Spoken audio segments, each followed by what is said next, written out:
سورہ بقرہ اور اس کی آیت نمبر 225 ہے، 225 نمبر آیت۔ اعوذ باللہ من الشیطان الرجیم، بسم اللہ الرحمن الرحیم۔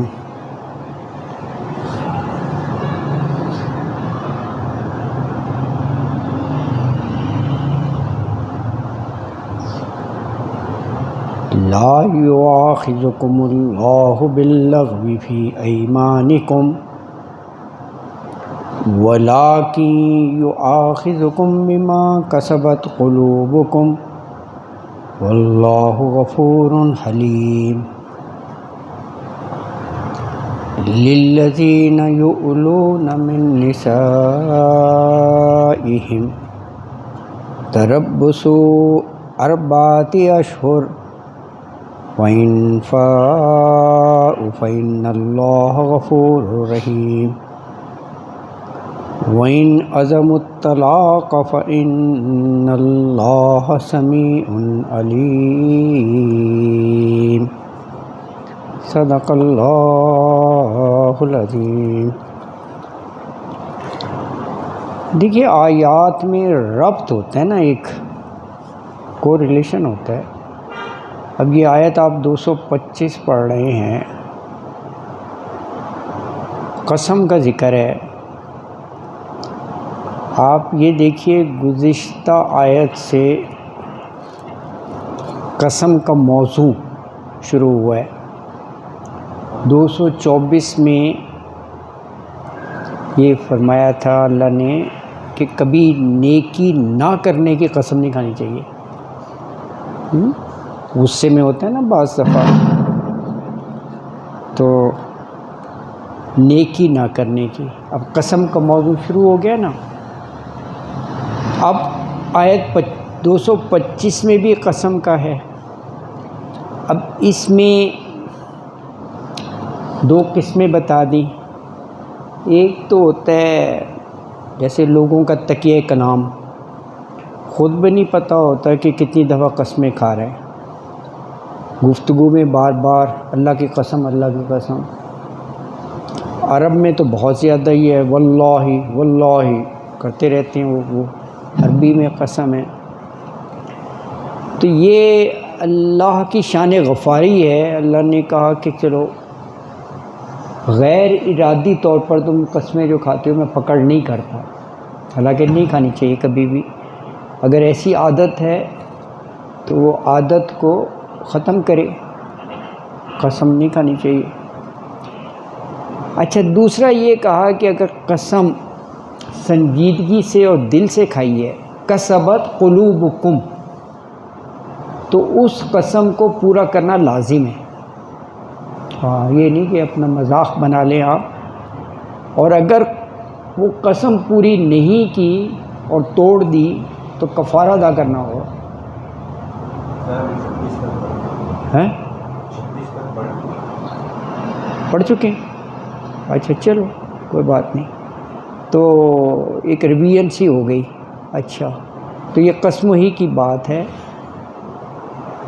تو اس میں یہ بات آ گئی 225 میں کہ اللہ کہہ رہے ہیں کہ جو لغو کس میں قسم کھاؤ گے، لا یؤاخذکم، میں مواخذہ نہیں کروں گا، لیکن جو قسمت قلوبکم ہے تو ولکن یؤاخذکم، اس کا مواخذہ ہے۔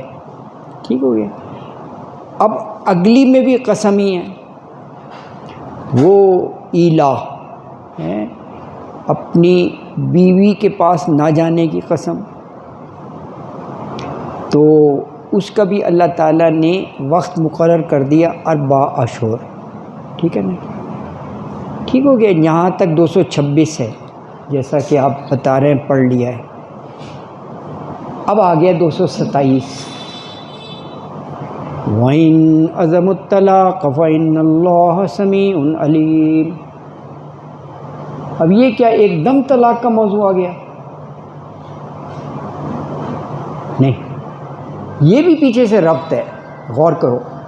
وہ کیا قسم میں 4 مہینے کا لگا دیا، اربعۃ اشہر، پچھلی آیت میں ہے نا قسم کی بھی اللہ نے ایک ڈیڈ لائن دے دی، اب 4 مہینے گزر گئے، بندہ پھر بھی اپنے تعلقات بیوی سے صحیح نہیں کر رہا، جو اس نے کہا ہے نا کہ ایلا کرنے کی نہ جانے کی، تو پھر اس کا مطلب ہے کہ اس نے پھر چھوڑ دینے کا ہی فیصلہ کیا، تو پھر طلاق پر آ جاؤ۔ یہ اس طرح ربط ہے کہ اگر وہ 4 ماہ تک وہ رابطہ نہیں کر رہا، صلح نہیں کر رہا بیوی سے، جو بھی لڑائی ہوئی ہے، تو پھر کہا کہ اس کا مطلب ہے تم نے ارادہ ہی کر لیا طلاق کا، پھر اب یہ طلاق کا موضوع آ گیا،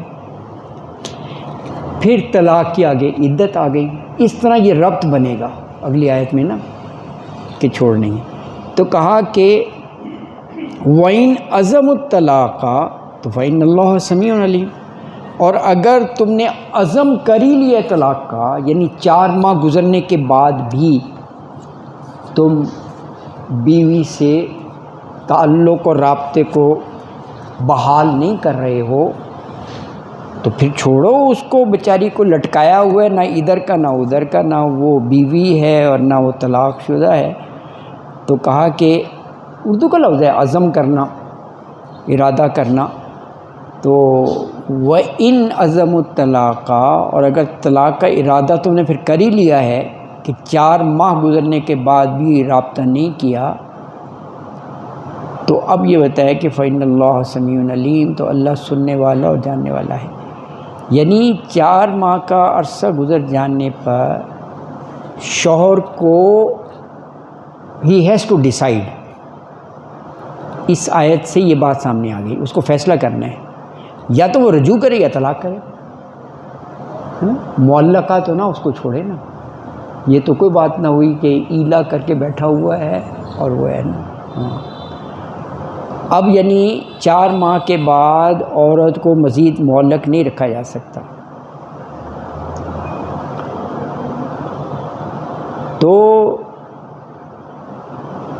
اگر وہ رجوع کرتا ہے اس کے بعد بھی تو قسم توڑنا ہوگی، اور جیسے میں نے عرض کیا کہ اس کا کفارہ ادا کرنا ہوگا، اور یہ کفارے کی وضاحت سورہ مائدہ میں ہے کہ کفارے میں کیا ہے، سورہ مائدہ کی شاید 89 نمبر ہے، ہاں وہاں وضاحت کر دی کہ وہاں پر کیا ہے نا۔ یہ دیکھیں 4 ماہ کا جو خاص طور پہ لکھا ہے نا کہ 4 ماہ کے اندر اندر رابطہ، یہ بھی ایک تھوڑا سا وہ نفسیات اور اس کا رکھ کے یہ کہا گیا ہے، کیونکہ کہا جاتا ہے حضرت عمر فاروق رضی اللہ تعالیٰ عنہ نے اپنے دور خلافت میں یہ ایک حکم جاری کیا تھا، اس پچھلی آیت کے مطابق نا، جو 4 ماہ کا ہے، وہ کیا حکم تھا؟ فوجی جہاد کے لیے گھروں سے دور ہوتے تھے نا، تو آپ نے حکم دے دیا تھا میکسیمم 4 منتھس، بس 4 ماہ کے بعد لازمی طور پر ان کو گھر بھیجا جائے، 4 ماہ سے زیادہ نہیں، ہے نا جی۔ تو شاید یہ اسی آیت سے استنباط کرتے ہوئے انہوں نے یہ حکم جاری کیا حضرت عمر فاروق۔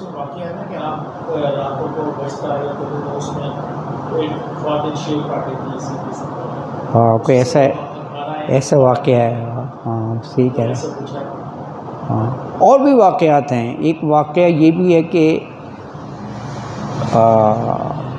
حضور اکرم صلی اللہ علیہ وسلم نے، روایات میں ہے کہ ام المومنین حضرت حفصہ ان سے مشاورت کی، باپ بیٹی کا رشتہ ہے نا، دین کے معاملے میں کیا جا سکتا ہے، شرم و حیا آڑے نہیں آنا چاہیے، کیونکہ اللہ نے بھی کہا ہے، کہاں کہا ہے؟ احزاب کی آیت 53 میں کہا ہے کہ واللہ لا یستحی من الحق، یہ آیت ہے کہ اللہ تعالیٰ حق بیان کرنے میں کوئی شرم نہیں محسوس کرتا، یستحی حیا سے ہے نا لفظ۔ تو یہ پوچھ لیا رسول اللہ صلی اللہ علیہ وسلم نے کہ ایک عورت جو ہے کتنا عرصہ اپنی عفت و عصمت کو سنبھال کر اپنے شوہر کا انتظار کر سکتی ہے. تو حضرت حفصہ نے بھی کہا کہ 4 ماہ تک. تو پھر یہ حضرت عمر نے مجاہدین کے بارے میں یہ حکم جاری کیا تھا کہ 4 ماہ سے زیادہ نا یہ سرحدوں پر بارڈر پہ جہاد کے لیے وہ یعنی گھروں سے دور نہ رکھا جائے. اچھا، اب یہ طلاق کا موضوع ہے. تو اب عدت کی بات، کیونکہ طلاق کے بعد عدت پوری کرنی ہوتی ہے نا، عدت کے بعد وہ نکاح ثانی کر سکتی ہے، لیکن عدت پوری کرنی ہوتی ہے. تو عدت بتا دی. والمطلقات یتربصن بانفسہن 3 قروء.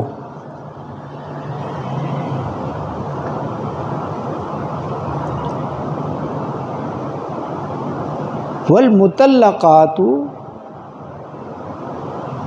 طلاق یافتہ عورتیں، یتربصن انتظار کریں، یعنی اپنے آپ کو روکے رکھیں، بانفسہن اپنے نفسوں کو. کتنا عرصہ؟ 3 قروء. قروء قرن کی جمع ہے. قرن قوم کو بھی کہتے ہیں، زمانے کو بھی کہتے ہیں. یہاں پر قروء جو ہے وہ جو اللہ تعالیٰ نے ایک نظام بنایا ہے ان کا منتھلی سائیکل کا، یہ اس طرف اشارہ ہے. 3 قروء 3 حیض تک وہ روکے رکھے، بس یہی عدت ہے. 3 حیض نا. دیکھیں جہاں یہ سائیکل سیز ہو جاتا ہے وہاں قروء کا لفظ نہیں ہے، کیونکہ عدت بوڑھی خاتون کی بھی تو ہو سکتی ہے نا. اللہ نے نظام بنایا ہے ایک سرٹن ایج تک یہ سائیکل چلتا ہے جو ماہانہ کا ہے. تو اس میں آپ سورہ طلاق، سورہ طلاق ہی ہے، وہاں پڑھیں، وہاں 3 قروء نہیں ہے، 3 اشہر 3 مہینے کا ہے وہاں پہ. کیونکہ وہاں پہ قروء کا کنسیپٹ ہی نہیں ہے، کیونکہ وہ ایک خاص ایج تک چلتا ہے نا. اس کے بعد یہ جس کو مینو پاس کہتے ہیں نا، ایک سرٹن ایج ہے اس کو، that is known as menopause. اس ایج کے بعد نہیں ہوتا خواتین کا، اور شاید اسی کے بعد جو ہے وہ بچہ نہیں جنم دے سکتی، ڈیلیوری نہیں ہو سکتی. یہ کچھ اللہ تعالیٰ کا پروسیس ہے. بہرحال یہ بتا دیا کہ طلاق کے بعد عورت کے لیے جو ہے وہ 3 حیض ہے. تو 1 یا 2 طلاقیں دی ہوں تو وہ رجوع کر سکتا ہے. تیسری طلاق کے بعد پھر رجوع کا حق نہیں ہے. جس میں رجوع کر سکتا ہے اس کو طلاق رجعی کہتے ہیں. تو اگر یہ شوہر کا حق ختم ہو جائے گا تو بس پھر وہ عورت آزاد ہو جائے گی، اس کے بعد وہ دوسری شادی کر سکتی ہے. یہ ہے.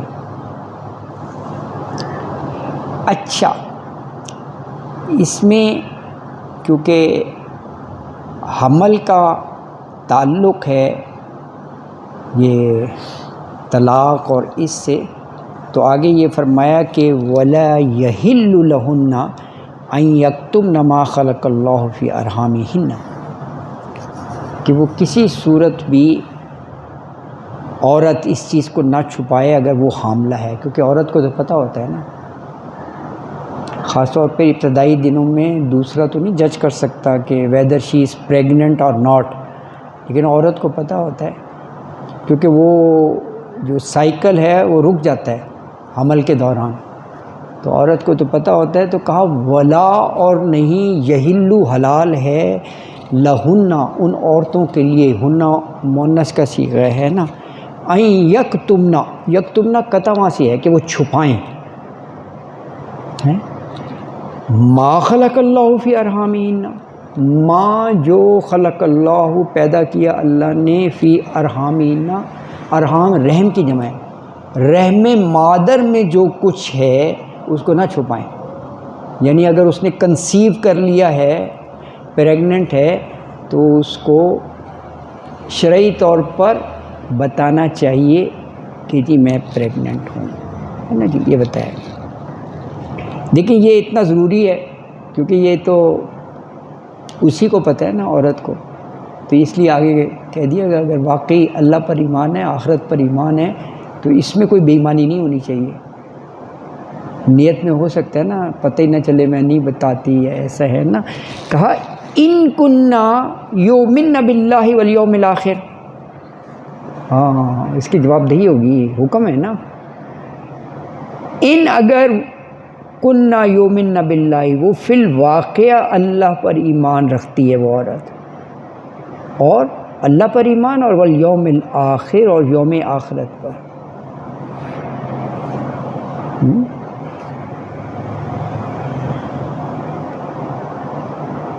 تو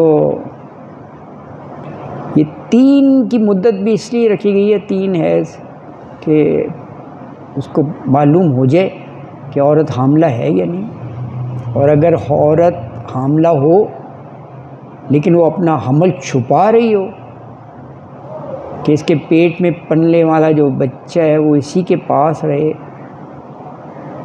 ہاں یہ ہو سکتا ہے نا اس کے ساتھ، تو یہ جائز نہیں ہے، جائز نہیں ہے۔ اچھا اگلی آیت میں بتایا کہ یہ جو 3 حیض کا کہا اس کا شوہر رجوع کر سکتا ہے، وَبَعُولَتُهُنَّ أَحَقُّ بِرَدِّهِنَّ فِي ذَلِكَ إِنْ أَرَادُوا إِصْلَاحًا۔ ہاں بعول بال کی جمع ہے، بال، با این لام، بال ہسبینڈ کو کہتے ہیں عربی میں، بعول اس کی جمع ہے۔ بعولتہن ان عورتوں کے شوہر، احق زیادہ حق رکھتے ہیں کس چیز کا؟ بردہن، رد لوٹانا، کہ انہیں لوٹا لیں، فی ذالک اس مدت میں، یعنی 3 حیض میں۔ یہ کیا کہا گیا؟ یعنی جیسے طلاق دے دی نا، یہ نہیں کہ وہ باہر جا کر نکاح ثانی کر لے، نہیں، ہاں کیونکہ ابھی ہسبینڈ کا وہ حق موجود ہے کہ وہ تم سے رجوع کر سکتا ہے، احق کو زیادہ حق ہے ایز کمپیئر ٹو کہ وہ باہر کسی اور سے شادی رچا لے، تو اس کا زیادہ حق ہے۔ اور کہا ان ارادوا اصلاحا، اگر وہ واقعتاً اصلاح چاہتی ہیں، تو یہ طلاق رجعی کی اصطلاح ہے وہ یہی ہے، یعنی شوہروں کو یہ حق حاصل ہے کہ وہ عدت کے اندر اندر رجوع کر سکتے ہیں۔ یہ عدت بتا دی نا اللہ نے 3 ہے، لیکن تیسری طلاق کے بعد وہ حق جو ہے وہ حاصل نہیں رہتا، پہلی یا دوسری طلاق کے بعد، لیکن عدت ختم ہونے سے پہلے شوہر کے پاس یہ رائٹ ہے کہ وہ رجوع کر لے۔ بعضوں نے اسی کا ترجمہ کیا ہوا ہے کہ شاید پریگننٹ ہو تو طلاق نہیں ہے، اکثر لوگ یہ سوال کرتے ہیں۔ ہاں کچھ ایسی ہیں، آپ صحیح کہہ رہے ہیں ویسے نا، ہاں لیکن ایسے میں عدت کی مدت جو ہے وہ بڑھا دی گئی ہے، وہ تو بغیر عمل ہو۔ ہاں بالکل بالکل صحیح، ہاں۔ اچھا ہسبینڈ کو حق دیا ہے رجوع کرنے کا، اس پر بیوی انکار نہیں کر سکتی شریعت کے لحاظ سے۔ اگر ہسبینڈ اس سے رجوع کرنا چاہے، انکار کا حق نہیں ہے بیوی کو، یعنی وہ یہ نہیں کہہ سکتی کہ تم نے تو مجھ کو ریجیکٹ کر دیا ہے تو میں اب تمہارے پاس دوبارہ نہیں آتی، نہیں۔ ہاں اگر شریعت نے حق دیا ہے تو اس کو پھر وہ ماننا پڑے گا، یہ بات ہے۔ اچھا پھر فرمایا وَلَهُنَّ مِثْلُ الَّذِي عَلَيْهِنَّ بِالْمَعْرُوفِ، وَلَهُنَّ، ہن مؤنث کا صیغہ ہے نا، یعنی عورتوں کے لیے اسی طرح حقوق ہیں، علیہن بالمعروف، جس طرح ان پر ذمہ داریاں ہیں دستور کے مطابق۔ اچھا اس کو بھی بعض لوگوں نے انٹرپریٹ کی ہے یہ جو الفاظ ہے نا وَلَهُنَّ مِثْلُ الَّذِي عَلَيْهِنَّ بِالْمَعْرُوفِ، انہوں نے کیا کہ یہ اللہ نے کہا کہ عورتوں کے بھی مردوں کے برابر حق ہیں. یہ کہاں سے مطلب بن گیا؟ ایسا بالکل نہیں ہے، شریعت نے ایسا نہیں کہا. اللہ نے تو بار بار کہا الرجال قوامون علی النساء. ایک جگہ کہا درجہ، اس کے مرد کے درجات بلند رکھے ہیں. مصلحت ہے، ایک خاندان چلانا ہے گھرانا ہے. یہ بات ہے کہ کہا اس پر ذمہ داریاں علیہن، اس پر جو ذمہ داریاں ہیں تو مناسبت سے اس کو کچھ حق بھی دیے ہیں. مردوں کے برابر کا کہیں کنسیپٹ نہیں ہے اس میں نا.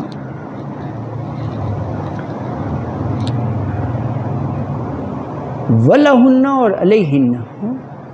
ہاں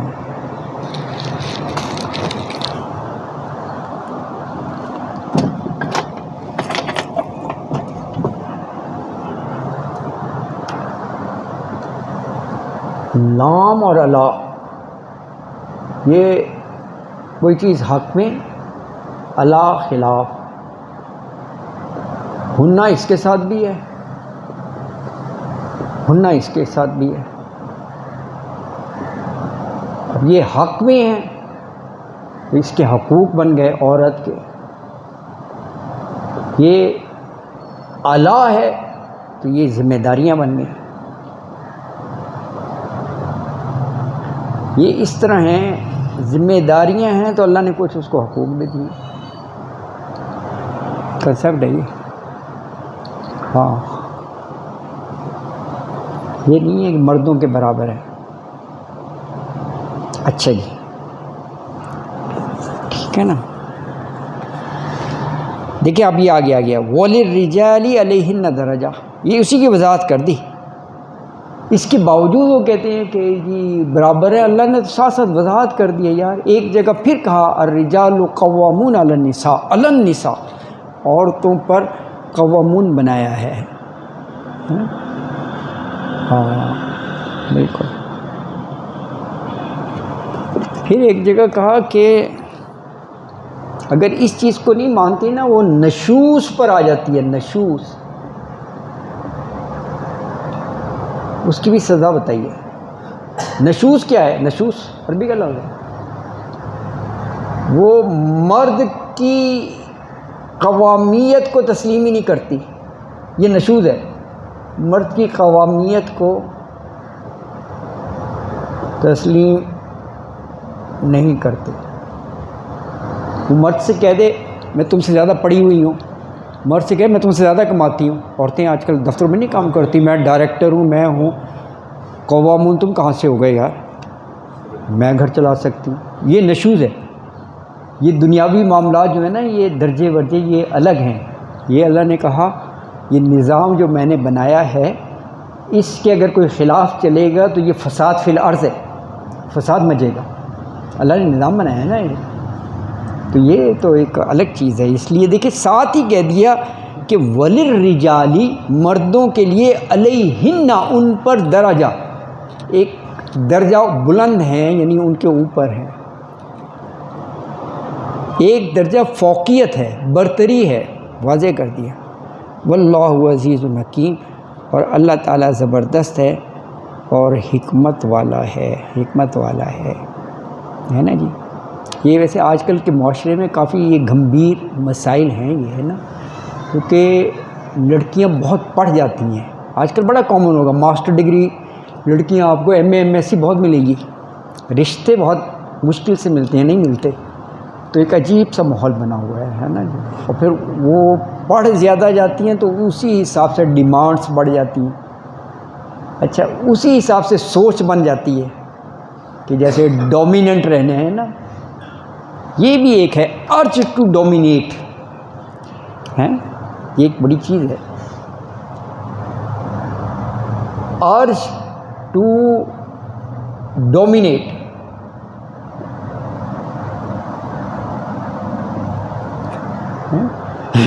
خواہش ہوتی ہے کہ میرا اپر ہینڈ رہے یار. یہ ہے نفسیات کا تھا، فوقیت کا تھا، اپر ہینڈ. ہاں یہ ہوتا ہے ویسے یہ معاشرے میں نا. اسی لیے شادی جو ہے نا یہ بڑا سینسیٹیو سا کام ہے. بڑا یعنی کمپرومائز مل کر دونوں سمجھیں تبھی ہے یہ. اسی لیے طلاق کی ریشو بھی بڑھ رہی ہے, آپس میں انریسٹ بے چینیاں بھی بڑھ رہی ہیں, اور جو خاندانی اور آئلی مسائل ہیں وہ بھی بڑھ رہے ہیں.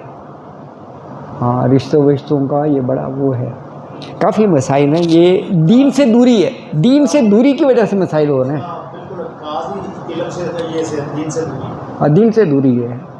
ہاں یہ حدیث ہے کہ رشتہ ہو تو کہا 4 چیزیں ہیں کہ اس میں کہا حسب نسب, دولت اور ہاں خوبصورتی, حسن و جمال اور دینداری. میں ایک حدیث کا مفہوم بتا رہا ہوں, اور یہی کرائیٹیریا جو چیک کرتے ہیں. رسول اللہ صلی اللہ علیہ وسلم نے فرمایا اگر مطمئن زندگی گزارنی ہے, اچھی زندگی گزارنی ہے, ان 4 میں سے اس کو دیکھو. آج کل کے لڑکے پوچھتے ہیں کہ صوم و صلات کی پابند ہے یا نہیں لڑکی ہے, اس کی طرف بھاگیں گے کہ پری ہونی چاہیے, یا یہ ہے کہ بیٹھے بٹھائے مجھے گاڑی بنگلہ مل جائے. جہیز کی یہی تو وہ ہے شارٹ کٹ, خود سے نہ کمانا پڑے. پورے معاشرے میں یہی ہے. بہت کم ہوں گے آپ کو کہ جو لڑکا خود ڈیمانڈ کرے کہ یار مجھے دیندار عورت چاہیے, مجھے نہیں حسن یہ سب عارضی چیزیں ہیں, سب جوش بیٹھ جاتا ہے چند دنوں میں. تو بالکل شارٹ کٹ کا ہے. وہ کہتے ہیں راتوں رات ہو جائے, جو 10-15 سال محنت کر کے گھر بنانا یا گاڑی مجھے تیار مل جائے, اور وہ کچھ شرم نہیں محسوس کرتے, ڈکٹیٹ کر دیتی ہیں یہ چیزیں چاہیے. ہم بھی تو آرام نہیں کرتے. میں تو بہت سارے لڑکیوں کے حوالے سے میں نے دیکھا ہے, جی جی سمجھایا ان سے بات کیجیے, ہاں کہتے ہیں اب یہ کیا ہوا کہ باپ کے گھر سے کچھ بھی نہ لے کے جائے. ہاں یہ بھی آپ صحیح کہہ رہے ہیں, یہ بھی نقطہ ہے, آپ صحیح کہہ رہے ہیں, کچھ بھی نہ لے کر جائے. بالکل یہ دونوں طرف سے ہی ہے. اللہ اکبر, بالکل ہے یہ. اور جو ڈومینیٹ ہے نا, ہاں اس کی بنیاد جہیز کے اوپر ہے. ہاں جہیز کی ہے. وہ گھر میں یہ لے کے جاتی ہے جہیز, اور پھر اس کے جہیز کی سر پہ وہ ہاں کہ تم ہر چیز تو میری استعمال کر رہے ہو, تم پلیٹ میں کھانا کھاتے ہو وہ بھی میں لے کر آئی ہوں. یہ ہے یہ ہے ویسے. اللہ بہرحال اللہ صحیح سمجھ دے. ہاں وہیں سے آ رہی ہے یہ مصیبت, یہی ہے. ہاں ہاں ایک نہیں بہت ساری. ہاں لالچ ہے. ہندوازم میں یہ ہے کہ وہ وراثت میں حصہ نہیں دیتے, وہ اپنی جگہ پہ بات ہے. لیکن جو ہے یہ تو رسوم ہو گئی نا, رسوم کو دیکھ کے اپنے من چاہے وہ بھاگ لیا. اصل بات تو من چاہے اس میں جہیز نہیں دیتے, وہ میری آواز یہ اس کا بس سادے لوگ اس کو دار کہتے ہیں. نہیں ہندوؤں کی اور بہت سی رسمیں ہیں, یہ مائیوں مہندی وغیرہ, یار یہ مسلمانوں کا ادھر سے ہی ہیں, ادھر سے ہی ہیں. ہاں جن کے پاس پیسہ ہے وہ تو ایک مہینہ پہلے پروگرام چل رہے ہوتے ہیں. کوئی مائیوں ہیں, مہندی ہے, پتہ نہیں ابٹن ہے, پتہ نہیں کیا کیا ہے یار. وہ باقاعدہ فنکشن ہوتا ہے, یعنی 50-60 بندے ملا کر, یہ آج ابٹن کا فنکشن ہے, آج مہندی کا ہے, آج مائیوں کا ہے. تو کیونکہ وہ پیسہ کوئی ایشو نہیں ہوتا, پرابلم تو اڑائے جاؤ. بس اللہ تعالیٰ صحیح سمجھ دے یار. لیکن یہ ہے کہ اب جو ہماری جو پودے ہیں, دوسری پودے آ رہے ہیں, وہ اس سے نکلتی جا رہی ہیں.